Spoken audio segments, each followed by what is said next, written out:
Lección 13, hermanos. Vamos a ir a la lección 13. En este fin de semana vamos a terminar con la clase y tienen el julio y agosto para terminar las tareas, porque en septiembre empezamos el panorama del Antiguo Testamento.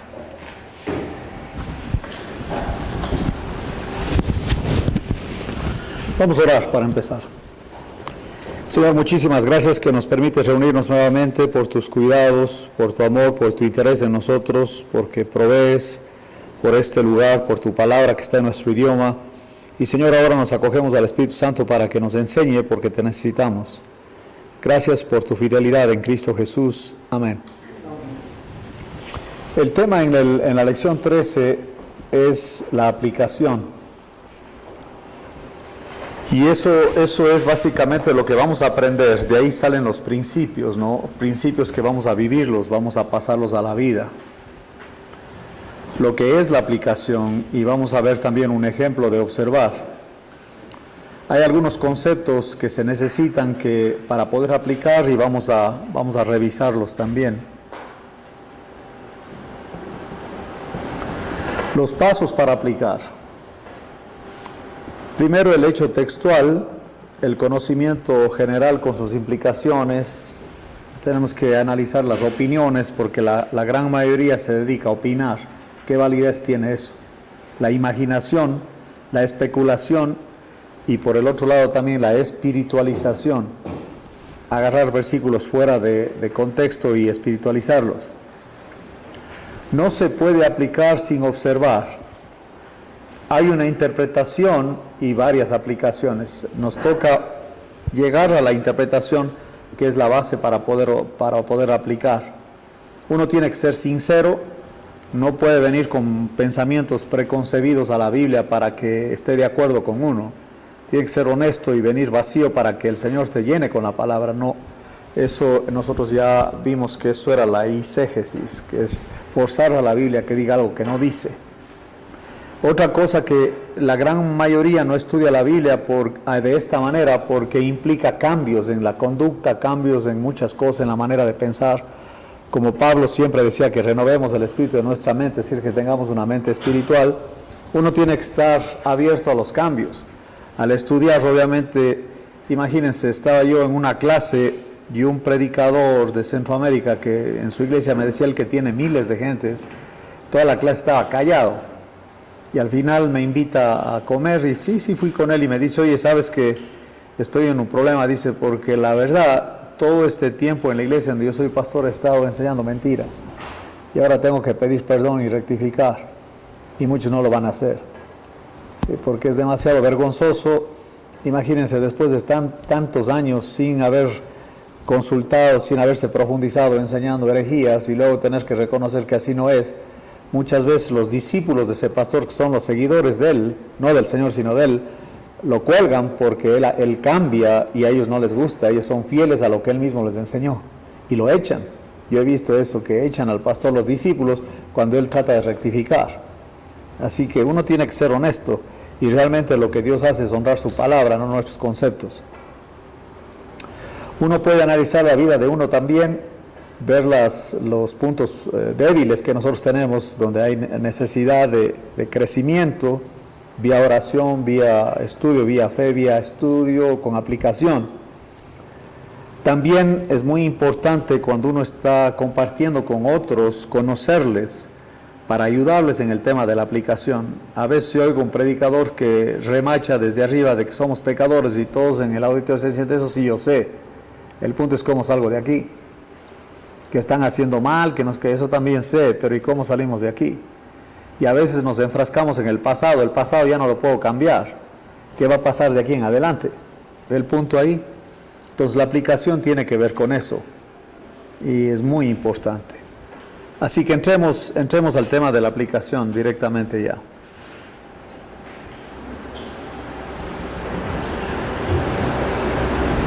Hemos visto hasta ahorita dos de los pasos del estudio bíblico, que son el método inductivo, ¿no? Observar, reinterpretar. Ahora le vamos a entrar de lleno a la aplicación. Tenemos que contestar esta pregunta. ¿Qué diferencia hace esto en mi vida? O sea, ¿qué va a pasar con mi vida después de enterarme de esto? ¿Qué cambios tiene que haber? Ahora, si ven conmigo en Colosenses 1, si el ejercicio del estudio bíblico no es solamente para jactarnos de que tenemos conocimiento. Eso déjenlo para los institutos bíblicos o los seminarios bíblicos, donde ahí se jactan los muchachos de que sacaron 100 en una materia, pero la vida es un relajo. En 1 Corintios 1:9 dice, por lo cual también nosotros desde el día que lo oímos, no cesamos de orar por vosotros y de pedir que seáis llenos del conocimiento de su voluntad en toda sabiduría e inteligencia espiritual. Hemos hablado que la inteligencia del alma, muy diferente, muchos razonamientos, y los razonamientos humanos están muy limitados porque no podemos explicar los milagros, por ejemplo, no podemos explicar la soberanía de Dios, no podemos explicar doctrinas bíblicas que son muy profundas, que tienen que discernirse espiritualmente. Pero esta inteligencia espiritual tiene un propósito, no es solamente para que uno se jacte con títulos, para que uno se jacte de que sabe y los demás le adulen por sus exposiciones tan expertas, no es para eso. Dice, para que andéis, que seas sabio, pero para que te comportes. El término andar ahí es el griego peripateo, y recuerden ustedes que el perímetro es el suma de los lados, ¿no? Y cuando habla de que andéis es peripateo, cuando uno camina, patea. Y básicamente es caminar dentro de un corral que Dios preparó, donde nosotros debemos conducirnos, básicamente dentro de su voluntad. Con un dedo ahí, miren en Efesios 2:10. Nosotros leemos los versículos 8 y 9, pero el 10 casi no lo revisamos. Porque somos hechura suya, creados en Cristo Jesús para buenas obras. Es otra vez la conducta, las cuales Dios preparó de antemano para que anduviésemos en ellas. Así que Dios ya tiene un parámetro por donde debemos conducir y debemos conocer la voluntad de Él, y así viviremos dentro de esta voluntad. Y al hacerlo dice, para que andéis, 1:10 de Colosenses, como es digno del Señor. Alejandro el Grande le llama a uno de sus soldados, que también se llamaba Alejandro, que estaba indisciplinado con mala conducta, y le dice, ¿cómo te llamas tú? Dijo él, Alejandro. O cambias de actitud y comportamiento o te cambias de nombre, dijo. Si no, te mando a fusilar, porque no puedes usar mi nombre haciendo eso. Si hay gente que dice que son cristianos que no deberían decir que son cristianos, pueden decir que son simpatizantes o religiosos o lo que sea, ¿no? Porque la conducta no refleja que realmente sean cristianos.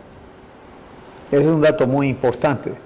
Sí, claro que hay creyentes carnales, pero una persona que en su conducta es torcida, oscura, y no tiene nadie le redarguye, no siente nada, obviamente le hace falta el Espíritu Santo, necesita nacer de nuevo. Dice, para que andéis como es digno del Señor, agradándole en todo, llevando fruto en toda buena obra, otra vez la conducta, y creciendo en el conocimiento de Dios. Esto es dinámico, es constante. Es como en un lago que entra agua y sale agua, ¿no? No es agua estancada como el Mar Muerto, por ejemplo. El Mar Muerto es terrible, es fétido el olor. El agua estancada es horrible. Entonces, esto es recibir, hacer. Y el Señor Jesucristo, miren, el método de enseñanza de Él es bien sencillo, pero revolucionario. Porque Él jamás te iba a decir que hagas algo sin darte el poder y sin darte el ejemplo. Porque dice en Hechos 1, en el primer tratado, Teófilo, hablé acerca de todas las cosas que Jesús comenzó a hacer y a enseñar. A hacer y a enseñar. Nosotros enseñamos y no hacemos como los fariseos. El Señor dijo, ellos están en la cátedra de Moisés, se sientan los fariseos y los escribas. Lo que les digan está bien, pero ellos no lo hacen. Sí, lo que dicen está bien porque están leyendo la Biblia, pero no hagan como ellos hacen, porque ellos dicen y no hacen. Por eso cada vez a una persona que es hipócrita le dice es un fariseo, es falso, porque dice una cosa y no lo vive. También en 2 de Timoteo, esa era la escuela itinerante que tenía Pablo a donde él iba, hombres que estaban con él, Timoteo era uno de ellos. En 2 de Timoteo capítulo 2:2 dice, lo que has oído de mí ante muchos testigos, esto encarga a hombres fieles que sean idóneos para enseñar también a otros. Sí, y eso es muy importante, el tema de lo que él está enseñando.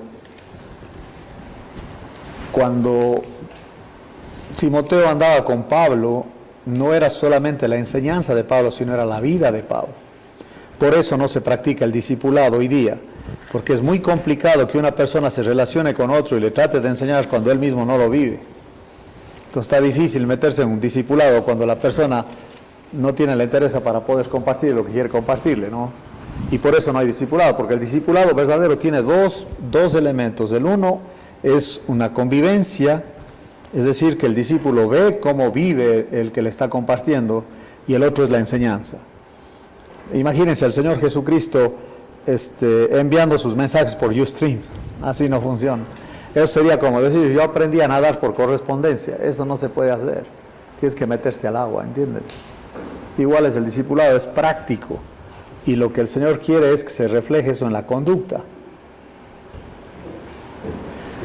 Y Pablo vivía delante de Timoteo. Timoteo andaba con Pablo por todo lado, ¿sí? Entonces, el aplicar no solamente es necesario, sino valida el estudio bíblico, porque la persona que ha entendido se va a ver en su vida que ha entendido. Miren conmigo en Santiago, miren, Santiago 3, dice, ¿hay algún sabio entre vosotros? Del versículo el 13, ¿quién es sabio y entendido entre vosotros? ¿Realmente ha entendido? ¿Realmente es sabio? No porque tiene doctorados es sabio, ¿me entiende? Dice, hay uno que es sabio y entendido entre vosotros. Muestre, tiene que mostrarlo por la buena conducta, sus obras en sabia mansedumbre. Y obviamente esa es la obra del Espíritu Santo, ¿me entiende? Entonces este tema aquí es la pregunta, ¿qué diferencia hace esto en mi vida? ¿Cómo me afecta en cuanto a mi conducta? En mi manera de pensar, en mis actitudes. La clave aquí es tomarse el chocolate uno mismo, no es aplicarlo a otros, es aplicarlo a uno mismo. No puedes pensar en los demás sin primero tú analizar la vida y qué es lo que debe cambiar en la vida. Muchas veces estudiamos la Biblia pensando en el diácono, en la esposa, en el esposo, en alguien de la iglesia, en la comadre, la suegra, la tía, el primo. Esa no es la manera de estudiar, tiene que ser personal. No hacemos sermones ni estudios para otros, sino para crecer personalmente. Así que estamos frente a la Biblia, a lo que la Biblia nos pide, y nos toca actuar siguiendo sus enseñanzas por fe. Si así lo dice, así es. Y entonces ahí es donde aparecen los principios y las enseñanzas. Los principios y las enseñanzas. Sí, repito, la interpretación es una. Las aplicaciones son múltiples. Nos toca llegar a la interpretación y de ahí sale la aplicación. Porque hay cosas en la Biblia que están para los judíos, por ejemplo, que no podemos aplicarnos a nosotros, aunque sí podemos hacerlo entendiendo que primariamente eso era para los judíos. Les doy un ejemplo. Vamos al libro de Santiago. Nosotros queremos aplicar cosas que no se aplica a la iglesia, eso era para los judíos. Miren en el capítulo 5 de Santiago,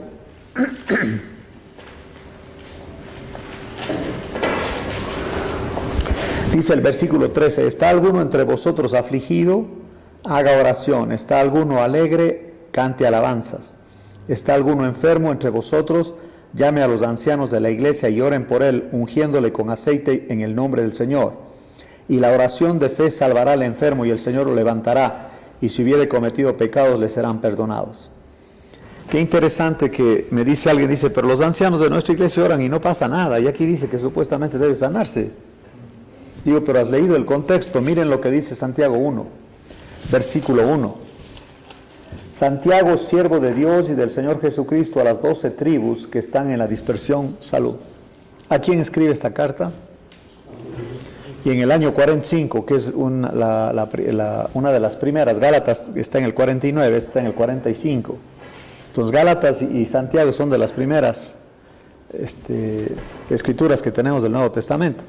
Y lo que está haciendo él es refiriéndose a judíos, y el hecho de que sane el enfermo en el nombre de Jesús, eso ratifica que Jesucristo es el Mesías, porque el Mesías hace eso y los judíos pedían señales. Y por eso se sanaban los enfermos orando los ancianos de la iglesia. ¿Sí? Entonces, esa es la interpretación, que es para judíos, que el Señor usó eso para mostrarles que realmente Él es el Mesías, porque el Mesías iba a sanar a los enfermos. Pero eso aplicarlo a la iglesia ahorita no encaja. Nosotros no somos judíos y no necesitamos ninguna prueba ni señales como los judíos. Somos gentiles que por fe al Evangelio entramos en la familia de Dios. Ni siquiera a la sinagoga o al sistema de los judíos, sino a la iglesia de Cristo. Entonces, la aplicación, uno tiene que tener mucho cuidado, porque a veces yo oigo que están aplicando fuera de contexto, no conocen las dispensaciones, mezclan las cosas, y entonces lo que están diciendo es disparatado. O sea, eso, el hecho, por ejemplo, miren conmigo, en Hechos 15, ¿no? Cuando hacen el concilio de Jerusalén por el tema de la circuncisión, había quienes enseñaban, dice, entonces algunos que venían de Judea enseñaban a los hermanos, escuchen esto, como si ellos tuvieran la autoridad: si no os circuncidáis conforme al rito de Moisés, no podéis ser salvos. Como hoy día hay quienes enseñan que si no te bautizas en el nombre de Jesús, que si no te bautizas no eres salvo, eso creen. Que si no diezmas, no eres salvo. Que si no hablas en lenguas, no eres salvo, etcétera, etcétera. Esas son imposiciones de un sistema que se llama el judaizante, que de acuerdo al libro de Gálatas, miren lo que dice ahí, en el capítulo 3, cuando tú te metes en el sistema de la ley, te estás metiendo bajo maldición. En el libro de Gálatas del capítulo 3, dice, porque todos los que dependen de las obras de la ley, mire lo que dice el 10, están bajo maldición.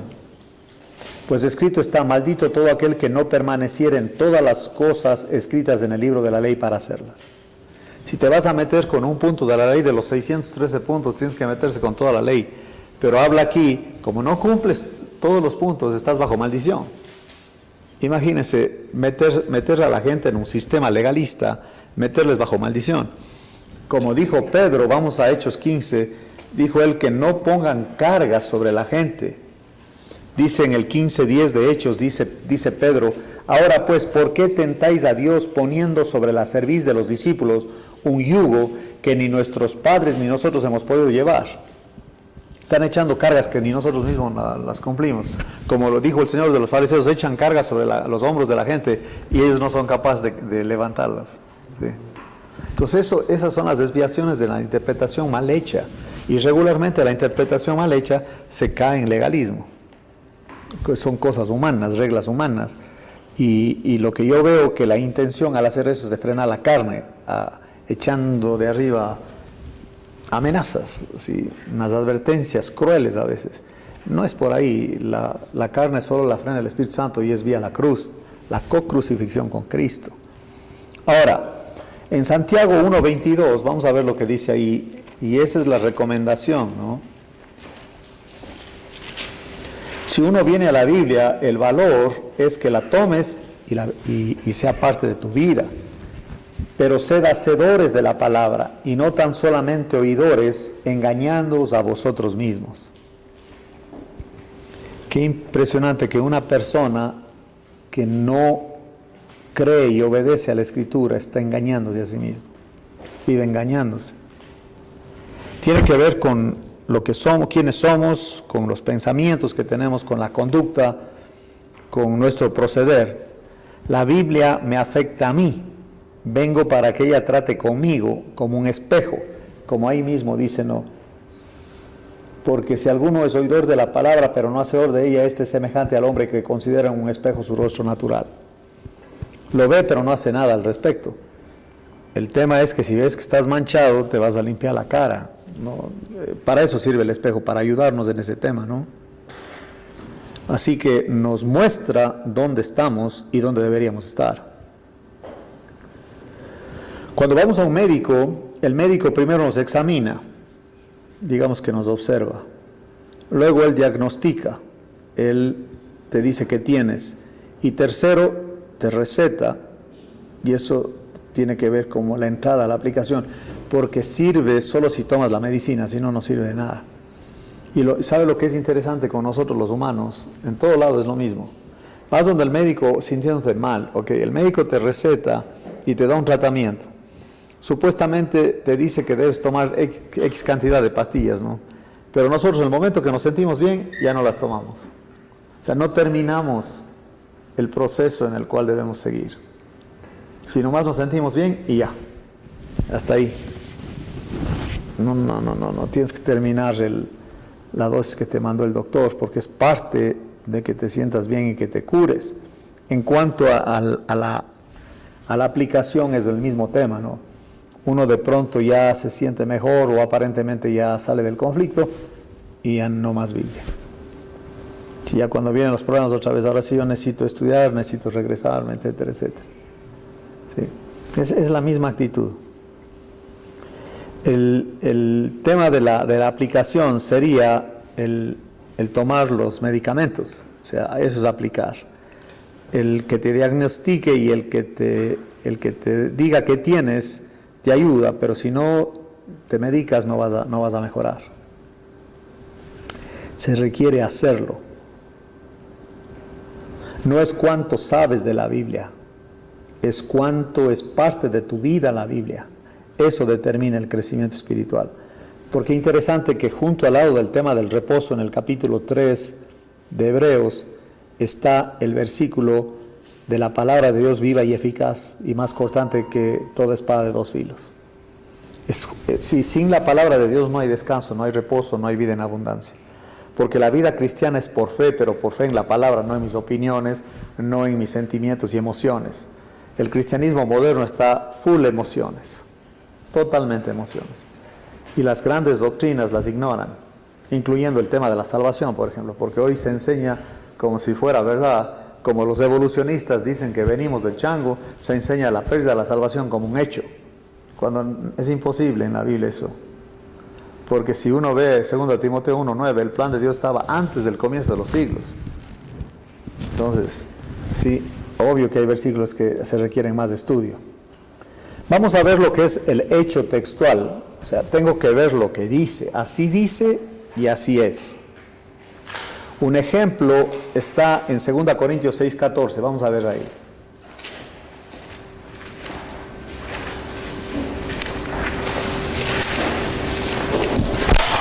¿Qué dice? No os unáis en yugo desigual con los incrédulos, porque qué compañerismo tiene la justicia con la injusticia, y qué comunión la luz con las tinieblas. Ahora, ese es un hecho textual. La idea ahí es que está claro lo que dice. ¿Permite el Señor que se casen con incrédulos? ¿Es una opción? ¿No está muy clara la orden? ¿Es ambigua? ¿O así es?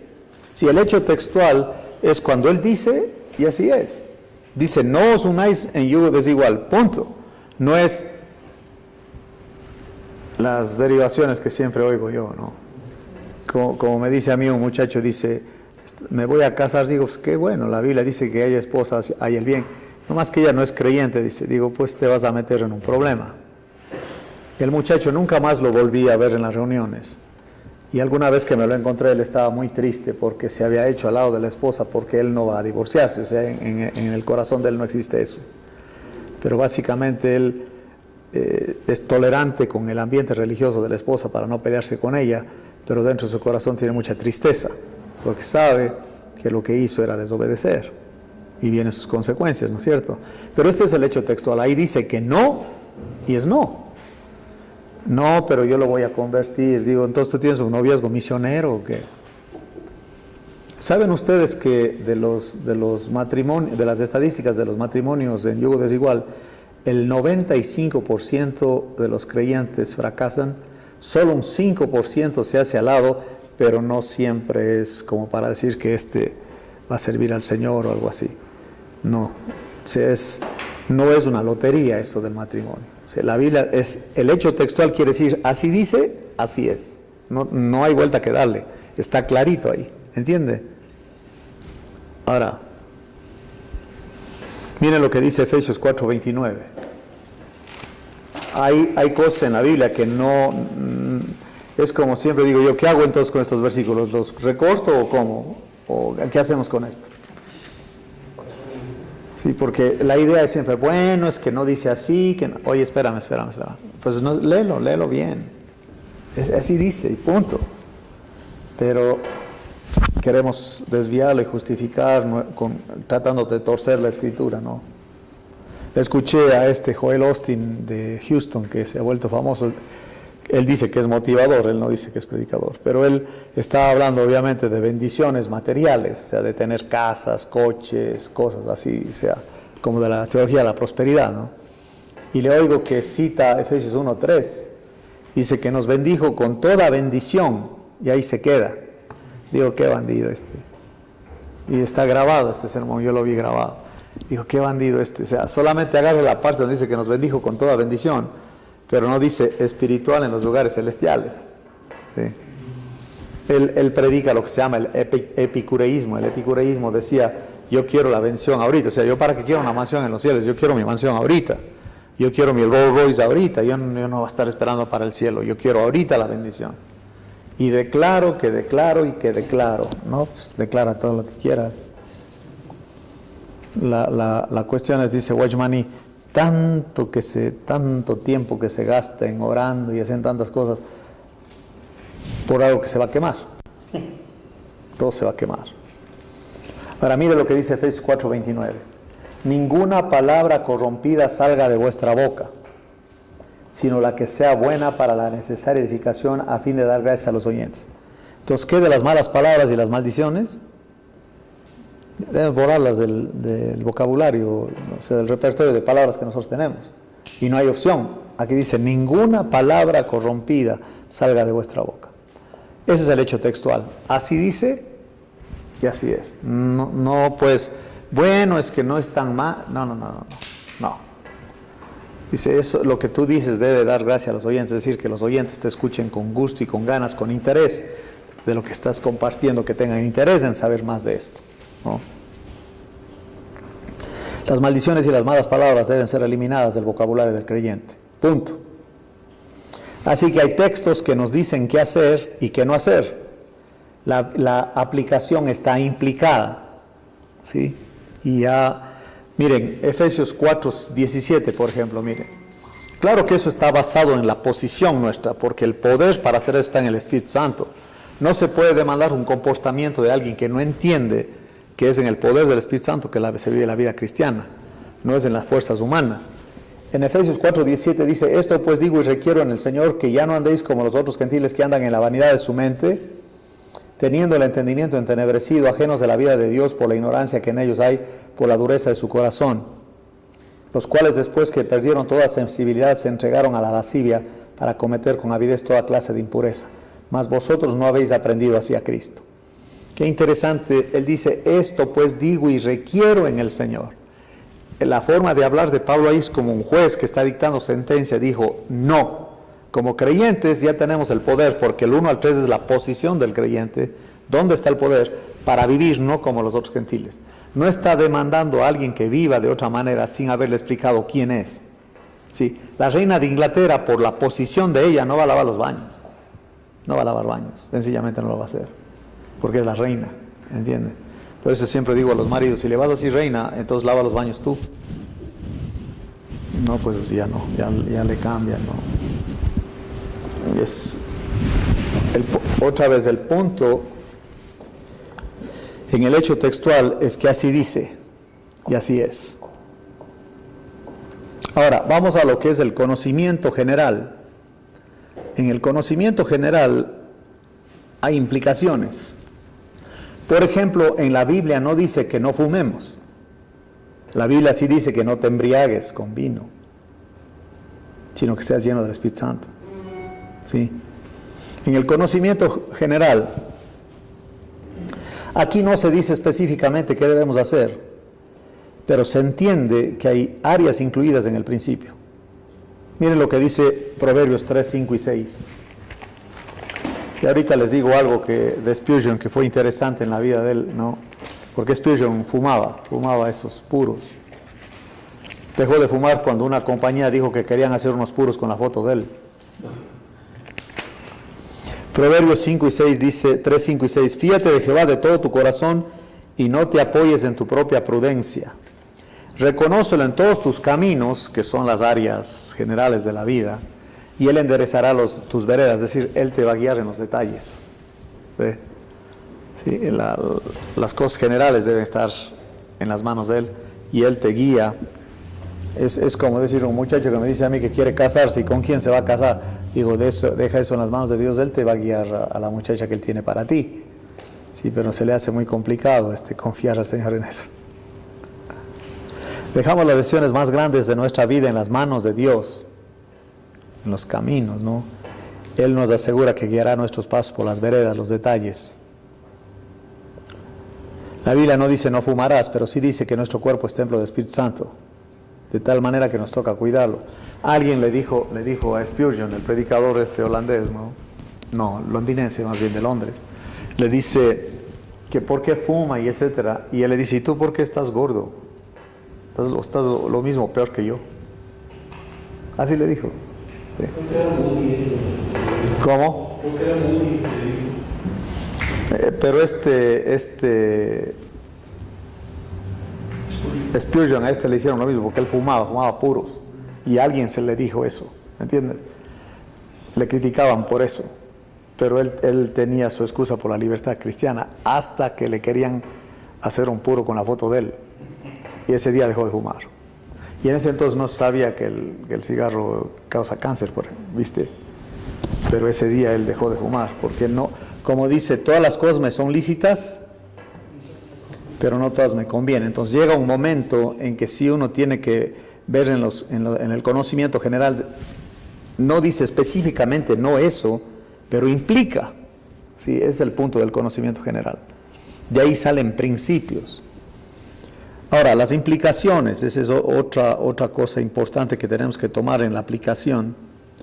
Una vez que hemos encontrado un principio, nos toca hacer algo con ello. Regularmente las palabras que nos llevan a la aplicación, o sea, cómo se aplica esto, son por tanto.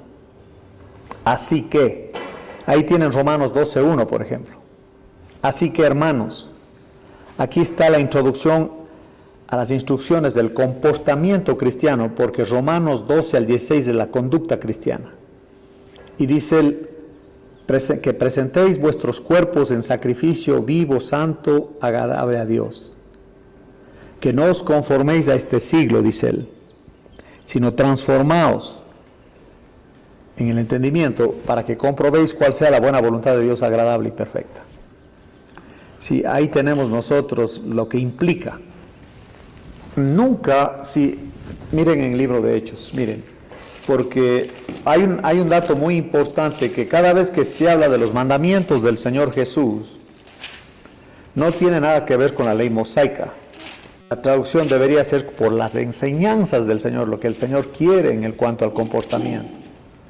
Dice, hasta el día, el 1:2 de Hechos, y aquí está la clave, dice, hasta el día en que fue recibido arriba, después de haber dado mandamientos. Si nos dejamos ahí, otra vez legalistas, no más claro, ¿qué dice? Por el Espíritu Santo, a los apóstoles que había escogido. Sí, sin el Espíritu Santo no hay vida cristiana, básicamente. Entonces los discípulos, cuando le están oyendo al Señor Jesús, se les hace una montaña enorme. Sin el Espíritu, viene el Espíritu Santo, y qué cambio tan radical en la vida de ellos, ¿no? Un cambio muy, muy profundo. No seáis sabios en vuestra propia opinión, no paguéis a nadie mal por mal, no os venguéis vosotros mismos. Todo eso está en Romanos 12, eso ya es la conducta, ¿sí? Y ahí, eso ya son hechos textuales. Así debe ser el comportamiento dependiendo del Espíritu Santo. Ahora, el tema de las opiniones. porque ya ven que nosotros somos muy buenos para opinar. Son puntos de vista que están basados a veces en las emociones y regularmente no tienen profundidad. Bien raro es que una persona que conoce opine. Nunca dice yo opine, yo opino. Dice la Biblia dice. Es muy diferente. Cuando tú ya encuentras a alguien que dice yo opino, ya estamos en un problema. Es la Biblia dice. Estaba yo leyendo el tema de Billy Graham y sus predicaciones, el equipo que hacía los sermones de él, porque él tenía gente que hacía eso, que hacía investigaciones y todo. Uno de los requisitos en su sermón debía tener por lo menos 150 versículos bíblicos dentro de su sermón, porque para él la palabra de Dios pronunciarla y exponerla era muy importante, porque otra vez Dios usa su palabra, es por la locura de la predicación que él salva cuando la gente oye la escritura. Si nos ponemos nosotros a dar nuestras opiniones, yo he oído a veces un predicador que lee un versículo y el resto son puras opiniones. Y lo peor es que se contradice. Yo me acuerdo de un predicador que está hablando del dinero y él muy, pues, limitado, ¿no? Limitado este hombre, muy emotivo y como lo que ustedes quieran.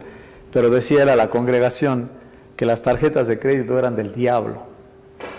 Porque ya al estar con las tarjetas de crédito hasta el tope ya no diezmaban y le estaban robando al Señor. Ese era el sermón de él, que básicamente al pagar a los banqueros el interés que es muy alto en las tarjetas de crédito, ya no tenían dinero para diezmar. Entonces les estaba echando y echando. Y fue interesante que él termina la plática y luego exhorta a la congregación diciendo que den porque la tarjeta de la iglesia ya está hasta el tope. Yo digo, o está sonso o no sé. Él mismo dice una cosa y él mismo está haciendo lo mismo, o sea, él mismo se contradice. Tiene como que, dijo, no habrá revisado lo que iba a decir o qué onda. Solito se enredó y solito se ahorcó, como se acuerdan de Amán. Sí. O sea, está echándoles de que la tarjeta, y dice, y la tarjeta de la iglesia está hasta el tope, dijo, así que tienen que dar para pagar. Básicamente ese era el tema de él. No era ninguna cosa bíblica ni nada, sino era como una plática demandando que la gente dé plata. Y a veces yo oigo así que los cultos duran tanto porque para la ofrenda son como 45, 50, una hora. Y dale a la gente hasta que suelte lo que traen, lo que sea. Yo recuerdo una señora inconversa que le invitan a esa reunión y ella tenía el cheque del pago de su casa. Inconversa ella. Y era tan astuto que le hace que suelte el cheque la señora y luego al día siguiente cuando se da cuenta que ya no tenía el dinero para pagar, fue un pleito terrible con su esposo, otro inconverso. ¿Y cómo podía soltarle dinero a ese hombre? Y lo peor que ella se entera que el predicador usó ese dinero para pagarle un crucero a su yerno. Ella estaba, cuando me ve a mí que soy pastor, dijo, no hombre, bola de ladrones. Y digo, espérame, ¿de qué estás hablando? Que tú hayas, por sonza, has hecho lo que hiciste, no puedes ponernos a todos en el mismo bote. Nosotros estamos protegiendo a la gente que no les hagan eso, que no les roben así. ¿Sí? Las opiniones. Cuando nos ponemos a opinar de principios bíblicos, tenemos que estar seguros de que estamos basados en los hechos bíblicos y no en lo que yo pienso que la Biblia dice. ¿Han oído ustedes esa frase que dice, ayúdate que yo te ayudaré? También hay ese refrán que dice, al que madruga Dios le ayuda. Eso no está en la Biblia, pero hay gente que defiende que está en la Biblia y yo no digo nada. Les prometo que yo digo, con una ignorancia así, ¿para qué discuto, hombre? Más me voy a ganar un enemigo. Dice otro, a Dios rogando y con el mazo dando. Así es.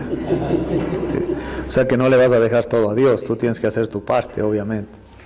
Luego está la imaginación. Imagínense ustedes cuando entra el tema de la imaginación. Es como visualizar o pintar el cuadro en la mente. Sí nos imaginamos al estudiar la Biblia, los lugares y tratamos de sentir lo que sintieron, pero de ahí pasar a la especulación, no. La imaginación está bien, porque básicamente, si uno no tiene imaginación, ¿cómo explicarías el tema de este enfermo paralítico que los 4 amigos le bajan por el techo? En una casa aquí en México, porque estoy en México ahorita, que están vaciados los techos, son de cemento, ¿cómo lo bajan? O sea, no. Entonces tienes que explicarle que los techos eran diferentes, se podía mover el techo y volverlo a poner. Por eso pudieron bajarlo por el techo. Para hacer eso tuvieron que haber dinamitado la casa y eso no, o sea, ahí estás usando la imaginación, ¿ves? Estamos imaginando más o menos cómo sería. Y ahora con tanto esto del PowerPoint y con tantas fotos y con todo, uno realmente puede ponerlo como era para que la gente no se imagine lo que no es, sino cómo era realmente. Eso es muy importante. Jeff Adams, en un estudio que daba de Apocalipsis, decía, especulemos con la Biblia.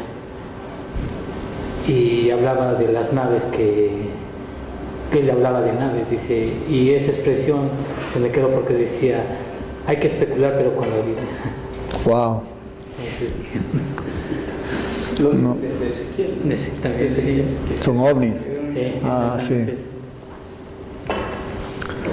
En cuanto a la especulación, es dar ideas sin suficientes bases.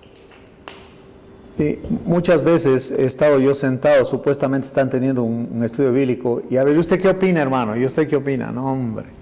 Y luego me preguntan a mí, ¿cómo ves, Wilson? Digo, ustedes hablan bien bonito, pero están bien torcidos. Así no es. Así no se hace. Es lanzar una teoría, y aquí hay mucho espacio para que todos digan lo que quieran. ¿Entiende?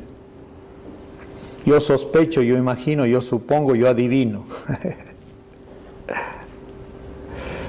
Los versículos difíciles requieren más estudio.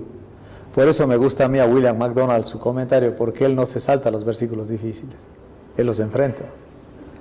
La mayoría de comentarios se saltan los versículos difíciles porque quieren vender el libro. Entonces, ya cuando empieza a explicar esos versículos y ver en la Biblia cómo es, no, pues no, ya no estoy de acuerdo, entonces ya no se vende.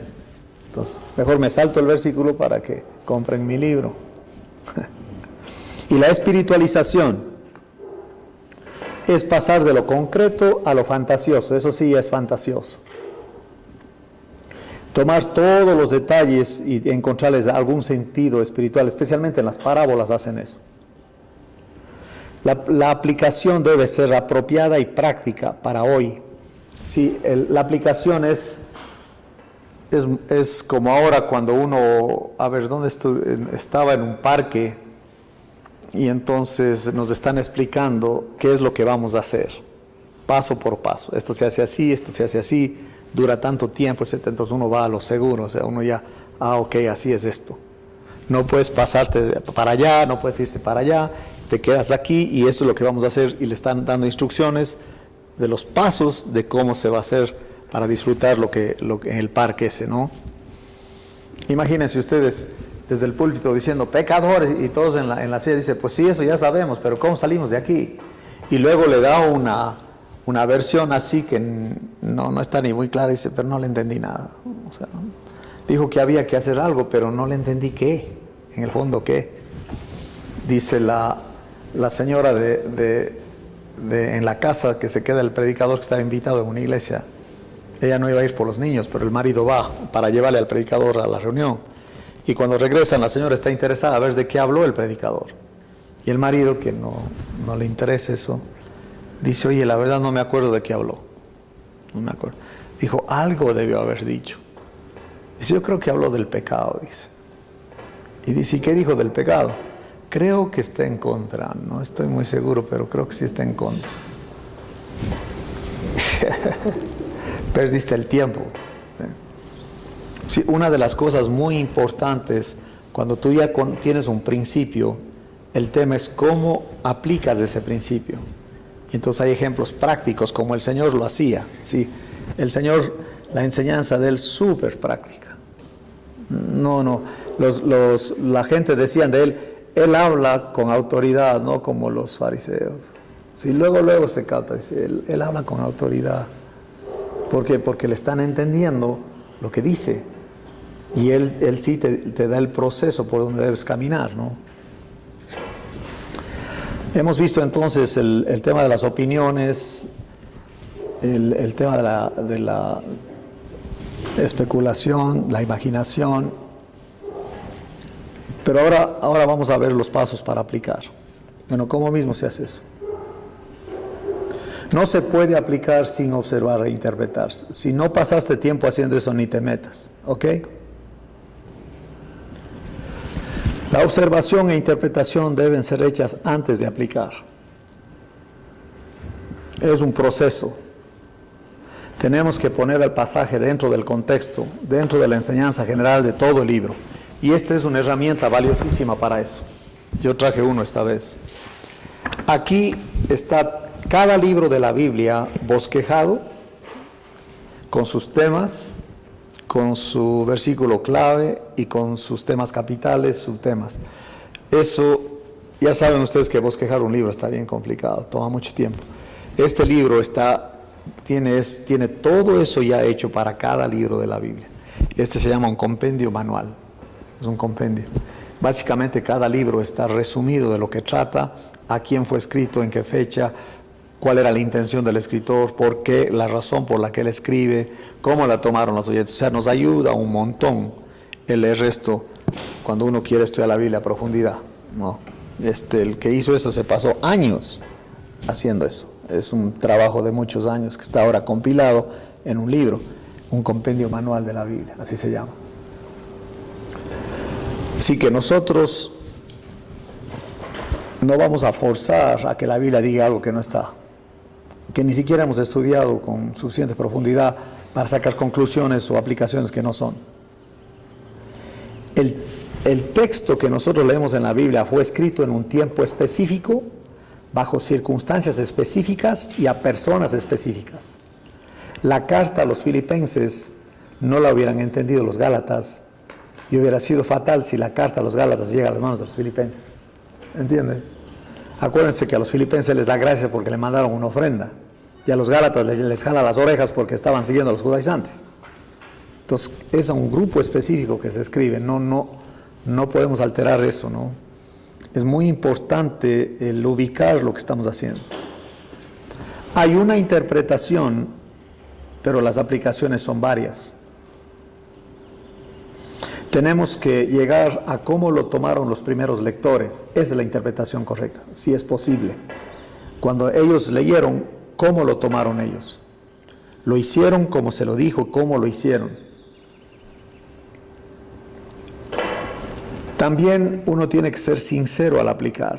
Y el tema ahí es que no puedo venir con mis ideas para acomodarlas ahí, no. Por ejemplo, el tema es el tema del velo, ¿no? Si hay quienes quieren que la gente use velo en sus reuniones. Cuando uno lee y se da cuenta en las iglesias, en la iglesia primitiva y especialmente en la zona de Corinto, porque fue escrito eso en Corinto, habían esclavas y rameras que estaban rapadas. Entonces imagínense, alguien llega a la reunión, ve un montón de mujeres rapadas, dice, ¿qué hacen ellas aquí? Pablo dice que se pongan un velo hasta que les crezca el cabello. ¿Sí? Entonces es interesante eso. Eso uno se da cuenta por las costumbres y todo cómo era en aquel tiempo. Entonces ahora pedir a una hermana que se ponga velo a la fuerza, diciendo que eso simboliza que se somete, sí se pondrá velo, pero lo que a Dios le interesa es que realmente se someta, no que solamente cumpla con ciertas reglas de las reuniones, etcétera, pero que no se vea en la vida lo que Él quiere que se vea, es decir, la conducta espiritual.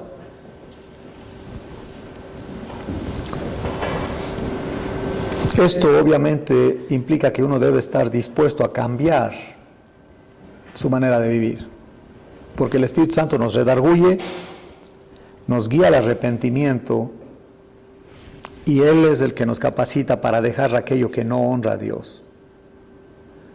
Si tú predicas, no prediques lo que no vives. Mejor di honestamente, yo esto estoy aprendiendo también.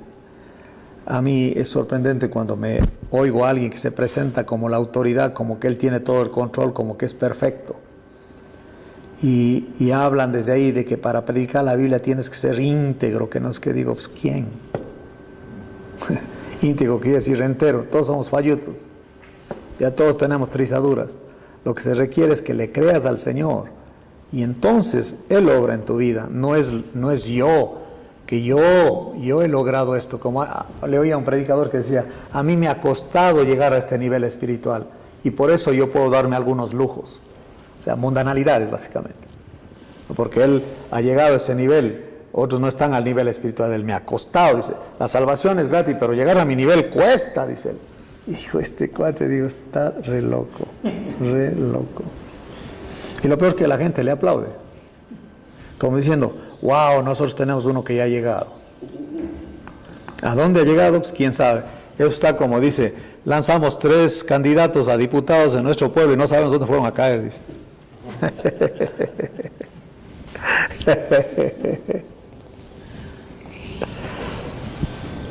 El impacto más grande tiene que ser en nuestra vida, no en la de otros, ¿ok?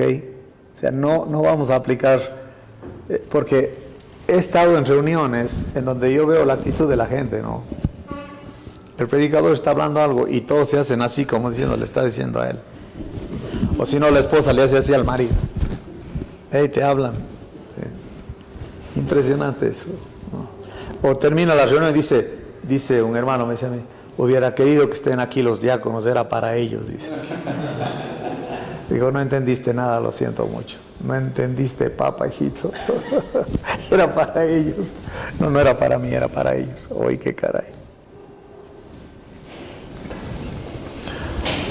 Nunca las debilidades deben afectar nuestra aplicación.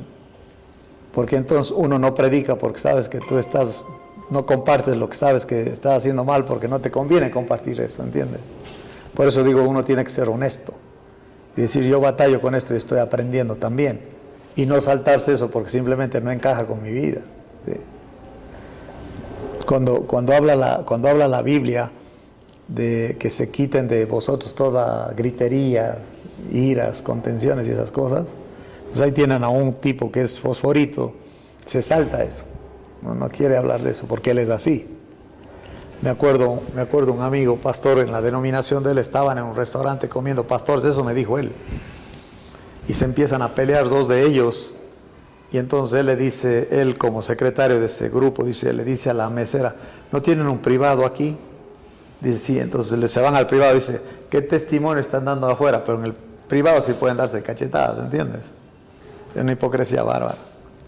O como le dice otro, le insulta al mesero, dice, ahora predícale del Señor. Sí. No nos hablan bien bonito. Mejor habla menos y vive más. ¿Ve el punto? Es la aplicación. Ya saben por qué en el estudio bíblico no se llega ahí. Porque eso implica un cambio rotundo en la vida y honestamente en la carne no estamos dispuestos a cambiar nada. Al contrario, queremos usar a Dios, que Dios se acomode a mi conducta. Y eso es las religiones. Las religiones, por eso la idolatría es famosa, porque la gente tiene a un Dios que hace lo que la persona le dice. ¿Entiende? Es como estaba yo en una ciudad de Ecuador y veo que un hombre salta y le arranca un collar a una muchacha del autobús, que la ventana estaba abierta, él salta y le arranca y se corre. Y como unos 80 metros veo que se para y mira lo que le agarró y hace así. Era un crucifijo. Impresionante. Como diciendo, ya Dios me ayudó en mi primer robo. Wow. Así que una vez que ya tenemos la enseñanza, la aplicación debe ponerse como una frase, como un principio. Una vez que encontramos lo que la Biblia nos ha dado directamente, esto se refiere a esta área de mi vida y esto voy a hacer hoy, por el poder del Espíritu Santo cambiaré. Es duro, por eso requerimos al Espíritu Santo. También necesitamos amistades espirituales de creyentes en la congregación para estar de acuerdo con ellos, para hacer un proceso semanalmente o cada 15 días de verse cómo vas en el trato con ese asunto que has dejado en las manos de Dios para que Él te dé la victoria. Por eso dice exhortaos en Colosenses 3, mire lo que dice ahí, exhortándonos en base a la palabra con toda sabiduría. Mire lo que dice Colosenses 3. La palabra de Cristo mora en abundancia en vosotros, enseñándoos y exhortándoos unos a otros en toda sabiduría. Sí, nos ahorraríamos un montón de problemas si entre nosotros estamos exhortándonos. No se trata de generalizar, sino de ser específico, ser claro en lo que nos toca hacer. El compartir lo que vamos descubriendo no es la base, es vivir lo que estamos descubriendo, lo que es la aplicación. La aplicación puede ser la respuesta a una pregunta o soluciones para problemas pendientes. Podemos ver los eventos históricos y la situación actual, compararlos y ver las semejanzas, porque el Antiguo Testamento es para nuestro ejemplo. Romanos 15:4 dice eso. Así como ellos aplicaron la palabra, así también nosotros vamos a hacerlo. El Antiguo Testamento está lleno de personajes reales con sus triunfos y fracasos, y ahí podemos aprender de ellos. Son como modelos, buenos ejemplos o malos ejemplos. Hay cosas que queremos imitar, pero también hay cosas que no queremos seguir porque se nos dan a conocer las consecuencias de sus pecados. Una palabra clave para la aplicación es la práctica, el usar. Mire lo que dice Hebreos. Me encanta a mí Hebreos en esta porción porque es dura, pero es verdad. Mire lo que dice Hebreos, el capítulo 6.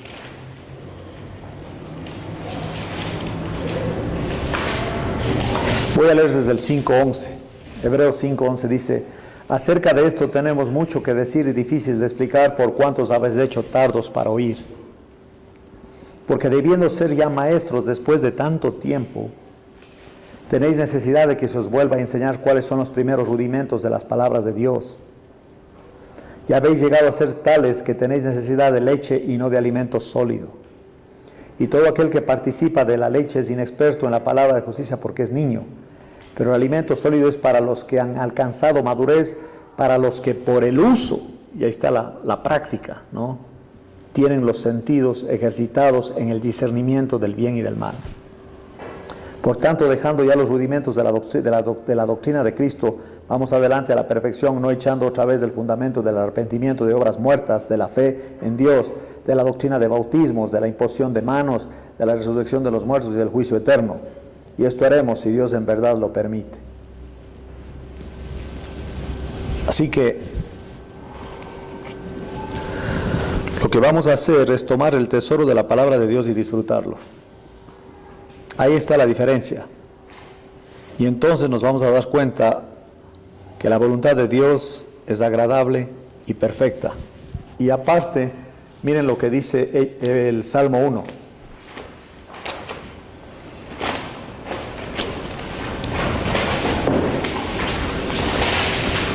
Bienaventurado el varón que no anduvo en consejo de malos, ni estuvo en camino de pecadores, ni en silla de escarnecedores y asentados, sino que en la ley de Jehová está su delicia. En su ley medita de día y noche, será como árbol plantado junto a corrientes de aguas, que da su fruto en su tiempo y su hoja no cae, y todo lo que hace, ¿qué dice? Prosperará. Lo dice, y así es. Y el Salmo 19, desde el versículo 7, dice: la ley de Jehová es perfecta, que convierte el alma. El testimonio de Jehová es fiel, que hace sabio al sencillo. Los mandamientos de Jehová son rectos, que alegran el corazón. El precepto de Jehová es puro, que alumbra los ojos. El temor de Jehová es limpio, que permanece para siempre. Los juicios de Jehová son verdad, todos justos. Deseables son más que el oro y más que mucho oro afinado. Dulces más que miel y que la que destila del panal. Tu siervo es además amonestado con ellos. En guardarlos hay grande galardón. Esa es la aplicación. Si hay premios para el que aplica. ¿Quién podrá entender sus propios errores? Líbrame de los que me son ocultos. Preserva también a tu siervo de las soberbias, que no se enseñoreen de mí. Entonces seré íntegro y estaré limpio de gran rebelión. Lean conmigo el 14, dice: sean gratos los dichos de mi boca y la meditación de mi corazón delante de ti, oh Jehová, roca mía y redentor mío. Hegel, el escritor de Hueso de sus Huesos, antes de predicar, ustedes pueden oírle a él en sermonindex.com, hay mensajes de él. Antes de empezar a compartir, él decía de memoria este versículo: sean gratos los dichos de mi boca y la meditación de mi corazón delante de ti, oh Jehová, roca mía y redentor mío, y empezaba a compartir. Sí. Hasta aquí entonces el tema de la aplicación, la lección número 13. Ahí tienen sus ejercicios. Manos a la obra, tenemos unos minutos antes de terminar.